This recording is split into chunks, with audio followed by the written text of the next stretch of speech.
నష్టాలు నివారించడంలోనూ వీరి పాత్ర గణనీయమైనది. గత డిసెంబర్ 14, 2023న ఇండస్ హాస్పిటల్స్ విశాఖపట్నం నందు జరిగిన అగ్ని ప్రమాదాల్లో అగ్నిమాపక సిబ్బంది చాకచక్యంతో ఐసీయూలో ఉన్న 48 మంది ప్రాణాలను కాపాడడంలో వీరి పాత్ర అభినందనీయం. గౌరవ ముఖ్యమంత్రి శ్రీ వైఎస్ జగన్మోహన్ రెడ్డి గారి నాయకత్వంలో 253 కోట్లతో అగ్నిమాపక శాఖ ఆధునీకరణకు నడుం బిగించారు. అన్ని రకాల అగ్నిమాపక సేవలను ఆన్లైన్ ద్వారా అత్యంత పారదర్శకంగా అందిస్తోంది. ఆసుపత్రులు, భారీ పరిశ్రమల్లో పనిచేయు సిబ్బంది 3800 మందికి 2023వ సంవత్సరంలో అగ్నిమాపక పరికరాల నిర్వహణ వాడుక శిక్షణను ఇవ్వడం జరిగింది. ఈ విధంగా సేవయే మా కర్తవ్యం అనే నినాదంతో పనిచేసే అగ్నిమాపక సిబ్బంది మన ముందు కదలి వెళుతోంది. ఇప్పుడు మన ముందుకు వస్తోంది గ్రామ వార్డు సచివాలయాల శాఖ శకటం. దేశంలో ఎక్కడా లేని విధంగా రాష్ట్రంలో 15,004 గ్రామ వార్డు సచివాలయాల ఏర్పాటు. తమ ఊళ్ళోనే, తమ ఇంటి దగ్గరలోనే గ్రామ వార్డు సచివాలయాల్లోనే ప్రజలకు నిర్దిష్ట కాల వ్యవధిలో 540కి పైగా సేవలు. కుల, మత, వర్గ, ప్రాంత, పార్టీలకు అతీతంగా లంచాలు, అవినీతి, వివక్షకు తావు లేకుండా పారదర్శకంగా 100% అర్హులైన ప్రతి ఒక్కరికి సంతృప్త స్థాయిలో సంక్షేమ పథకాలు.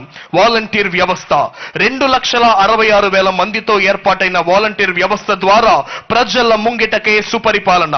ప్రతి 50 లేదా 100 ఇళ్లకు ఒక బిడ్డగా ఉంటూ జగనన్న ప్రభుత్వానికి ప్రజలకు మధ్య వారధిగా ఉంటోన్న సంక్షేమ సారథులు మన వాలంటీర్లు. సంక్షేమ పథకాలు అమలు చేయడమే కాదు, అవి సక్రమంగా అందుతున్నాయో లేదో స్వయంగా ప్రజల వద్దకే వెళ్లి అడిగి తెలుసుకొని మరి వాటిని పరిష్కరించే అద్భుతమైన కార్యక్రమం గడప గడపకు మన ప్రభుత్వం.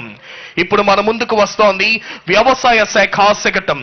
రైతన్నలకు ప్రతి అడుగులో వెన్నుదన్నుగా నిలుస్తూ వ్యవసాయాన్ని పండుగ చేసింది మన జగనన్న ప్రభుత్వం. రైతన్నలకు ప్రతి ఏటా 3 విడతల్లో 13,500 రూపాయల వైఎస్ఆర్ రైతు భరోసా సహాయం. దేశంలో ఎక్కడా లేని విధంగా ఎస్సీ, ఎస్టీ, బీసీ, మైనారిటీ కౌలు రైతులు, ఆర్ఓఎఫ్ఆర్, అటవీ, దేవాదాయ భూములు సాగు చేసుకుంటున్న రైతన్నలకు కూడా వైఎస్ఆర్ రైతు భరోసా. విత్తనం నుండి పంట విక్రయం వరకు రైతన్నలకు అన్ని సేవలు గడప వద్దనే అందించే వన్ స్టాప్ సెంటర్లుగా 10,778 రైతు భరోసా కేంద్రాలు. ఒక సీజన్ పరిహారం మరుసటి ఏడాది అదే సీజన్ రాకముందే చెల్లిస్తూ డాక్టర్ వైఎస్ఆర్ ఉచిత పంటల బీమా. ఏ సీజన్ లో జరిగిన పంట నష్టానికి ఆ సీజన్ ముగిసేలోగానే రైతన్నలకు ఇన్పుట్ సబ్సిడీ. 0 వడ్డీ పంట రుణాల క్రింద ఈ క్రాప్ డేటా ఆధారంగా 1,00,000 లోపు రుణాలు తీసుకొని తిరిగి చెల్లించిన రైతన్నలకు పూర్తి వడ్డీ రాయితీ. ఇప్పుడు మన ముందుకు వస్తోంది విద్యాశాఖ శకటం. దేశంలో ఎక్కడా లేని విధంగా దేశానికే దిక్సూచిగా విద్యారంగంలో విప్లవాత్మక సంస్కరణలు, వినూత్న పథకాలు. అధికారంలోనికి వచ్చిన ఈ 56 నెలల్లోనే కేవలం విద్యారంగ సంస్కరణలపై మన జగనన్న ప్రభుత్వం చేస్తోన్న వ్యయం అక్షరాల 73,417 కోట్లు.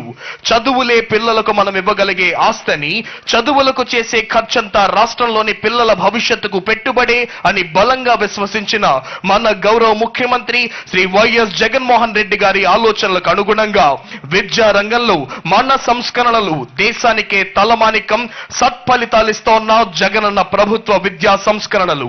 విద్యా రంగంలో అవలంబిస్తున్న విధానాలతో ప్రపంచం చూపు ఏపీ వైపు తిప్పేలా చేసింది మన జగనన్న ప్రభుత్వం. విద్యా ప్రమాణాలు మెరుగుపరిచేందుకు సిబిఎస్ఈ మొదలు ఐబీ దాకా అడుగులు. ఇంటర్నేషనల్ బ్యాక్లరేట్ ఐబీ గ్లోబల్ బోర్డేషన్ సర్టిఫికేషన్ తో అనుసంధానం ద్వారా మన విద్యార్థులు ప్రపంచ వ్యాప్తంగా ఉన్న ఏ కాలేజీల్లో అయినా సీట్లు సంపాదించగలరు. ఇప్పుడు మన ముందుకు వస్తోంది వైద్యారోగ్య కుటుంబ సంక్షేమ శాఖ శకటం జగనన్న ఆరోగ్య సురక్ష.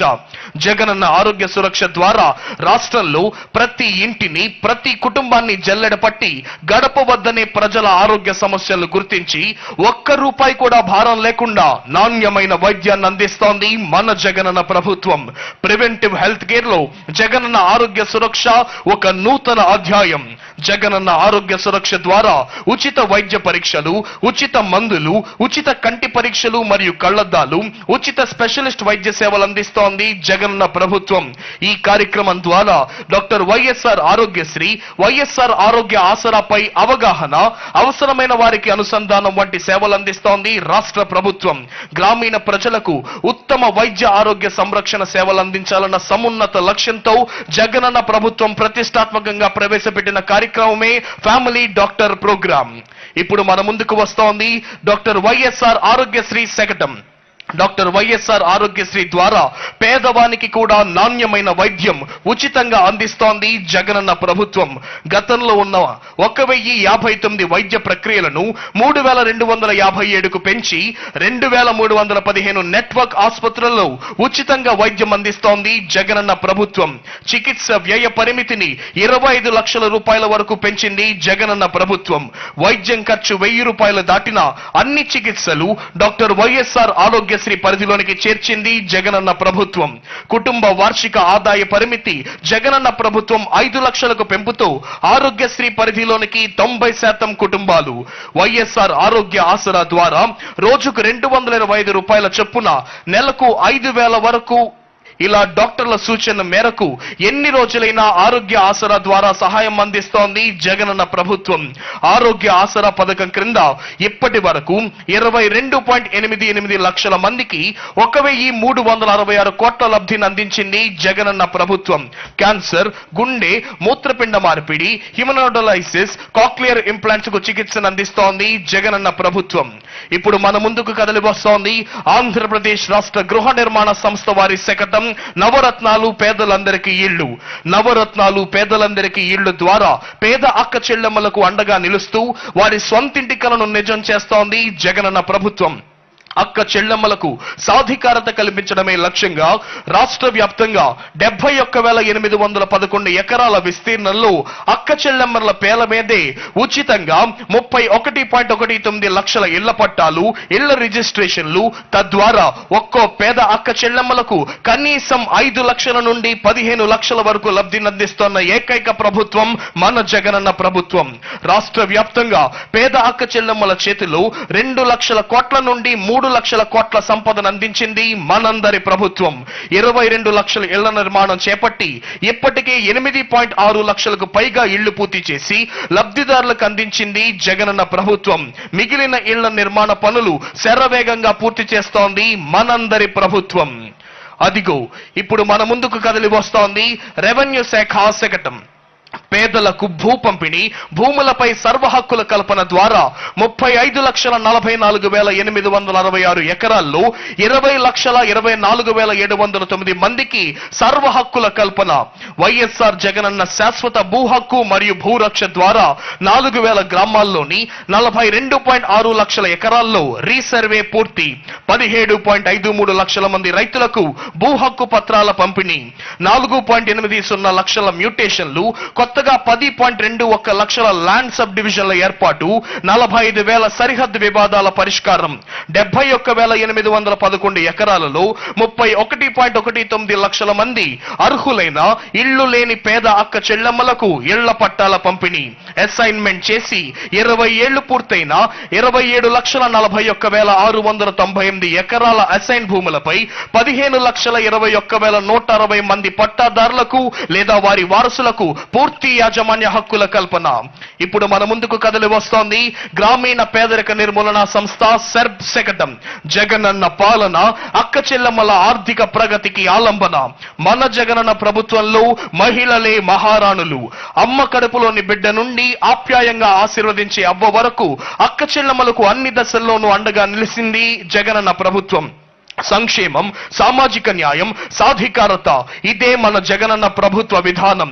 అక్క చెల్లెమ్మలను పారిశ్రామికవేత్తలుగా, వ్యాపారులుగా తీర్చిదిద్దేందుకు వారి కాళ్ల మీద వాళ్ళు నిలబడేలా చేసి వారి జీవనోపాధి మెరుగుపడేలా చేస్తోంది మన జగనన్న ప్రభుత్వం.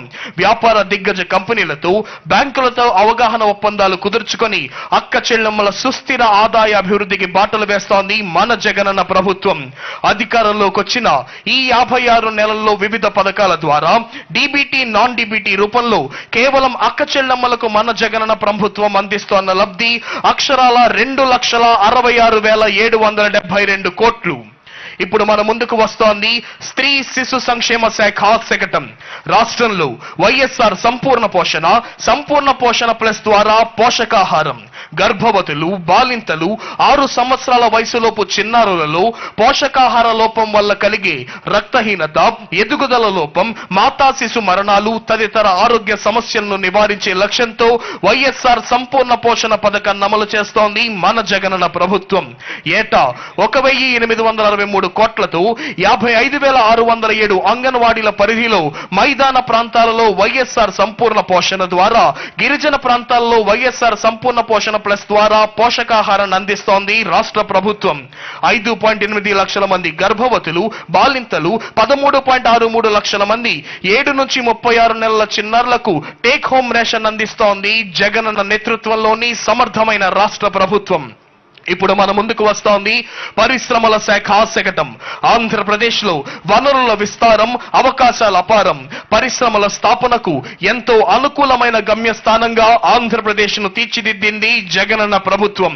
దూరదృష్టి కలిగిన సమర్థ నాయకత్వంతో ప్రపంచ పెట్టుబడులను విస్తృతంగా ఆకర్షిస్తోంది ఆంధ్రప్రదేశ్ రాష్ట్ర ప్రభుత్వం. గ్లోబల్ ఇన్వెస్టర్స్ సమ్మిట్ ద్వారా 13 లక్షల కోట్ల విలువైన పెట్టుబడులను రాబట్టింది జగనన్న ప్రభుత్వం. ఇప్పటికే 386 MOUలు, తద్వారా 6 లక్షలకు పైగా ఉపాధి కల్పన. జగనన్న ప్రభుత్వం అధికారంలోకి వచ్చినప్పటి నుంచి ఇప్పటి వరకు 67,196 కోట్ల పెట్టుబడితో 311 భారీ మెగా పరిశ్రమల స్థాపన, 1.30 లక్షల మందికి ఉపాధి. ఇప్పటికే ఉన్న 6 పోర్టులకు అదనంగా సుమారు 16,000 కోట్ల వ్యయంతో 4 కొత్త పోర్టుల నిర్మాణం, శరవేగంగా వాటి పనులు. ఇప్పుడు మన ముందుకు కదలి వస్తోంది శాప్ శకటం ఆడుదాం ఆంధ్ర. గ్రామీణ పట్టణ ప్రాంతాలలో క్రీడాకారుల ప్రతిభను సానపెట్టి మట్టిలో మాణిక్యాలను దేశానికే అందించాలనే లక్ష్యంగా పండగ వాతావరణంలో ఆడుదాం ఆంధ్ర, ఇది అందరి ఆట అనే బృహత్తర కార్యక్రమానికి శ్రీకారం చుట్టింది రాష్ట్ర ప్రభుత్వం. ఆరోగ్యకరమైన జీవన శైలిని ప్రోత్సహించడం, క్రీడా ఆనిముత్యాలను కనుగొని జాతీయ అంతర్జాతీయ వేదికలపై పోటీ పడేలా తీర్చిదిద్దడం, క్రీడా స్ఫూర్తిని పెంపొందించడం వంటి లక్ష్యాలతో ఆడుదాం ఆంధ్ర. జగనన్న ప్రభుత్వం ఇకపై ప్రతి ఏటా నిర్వహించనున్న క్రీడా యజ్ఞం ఆడుదాం ఆంధ్ర. ఆంధ్రప్రదేశ్ క్రీడా ప్రాధికార సంస్థ ఆధ్వర్యంలో గ్రామ, మండల, నియోజకవర్గ, జిల్లా, రాష్ట్ర స్థాయి వరకు మెగా టోర్నమెంట్లు 26 డిసెంబర్ 2023 నుండి ఫిబ్రవరి 10, 2024 వరకు కబడ్డీ, ఖోఖో, బ్యాడ్మింటన్, డబుల్స్ మరియు పోటీ లేని క్రీడలు 47 రోజుల పాటు జరుగుతోన్న ఆడుదాం ఆంధ్ర మెగా టోర్నీలో మొత్తం 2.99 లక్షల మ్యాచ్ల నిర్వహణ. ఇప్పుడు మన ముందుకు వస్తోంది ఎన్నికల విభాగపు ప్రగతి నివేదిక శకటం. లోక్సభ, శాసనసభ 2024 ఎన్నికలు దేశంలోని అతిపెద్ద ప్రజాస్వామ్య పండుగ. ఈ పండుగలో అర్హులైన ఓటర్లందరూ పాల్గొనేలా సమాయుత్త పరుస్తోంది భారత ఎన్నికల సంఘం. ఓటుకు సాటి లేదు, నేను ఖచ్చితంగా ఓటు వేస్తాను అనే నినాదంతో జనవరి 25, 2024న జాతీయ దినోత్సవం నిర్వహణ. సార్వత్రిక ఎన్నికల్లో ఓటర్ల భాగస్వామ్యాన్ని గణనీయంగా పెంచడమే లక్ష్యం. యువ ఓటర్లు, మారుమూల ప్రాంతాల ఆదిమ గిరిజనులు, దివ్యాంగులు, నిర్లక్ష్యం చేయబడ్డ ఇతర విభాగాలపై ప్రత్యేక దృష్టి. పట్టణ ప్రాంత ఓటర్లు, యువత ఓటింగ్ లో పాల్గొనడంలో ఉన్న నిరాసక్తను పారద్రోలి క్రమబద్ధంగా ఓటర్లను చైతన్యపరచడం, భాగస్వామ్యం చేయడం. రాష్ట్ర వ్యాప్తంగా అన్ని సౌకర్యాలతో 46,156 పోలింగ్ కేంద్రాలు సిద్ధం. ఓటర్ల హెల్ప్ లైన్, సి విజిల్, దివ్యాంగులపై ప్రత్యేకమైన యాప్లను రూపొందించి ఆధునిక సాంకేతికతతో సరియైన సమాచారంతో కూడిన నైతికతను పెంపొందించే ఓటర్ల భాగస్వామ్యానికి కృషి చేస్తోంది భారత ఎన్నికల సంఘం.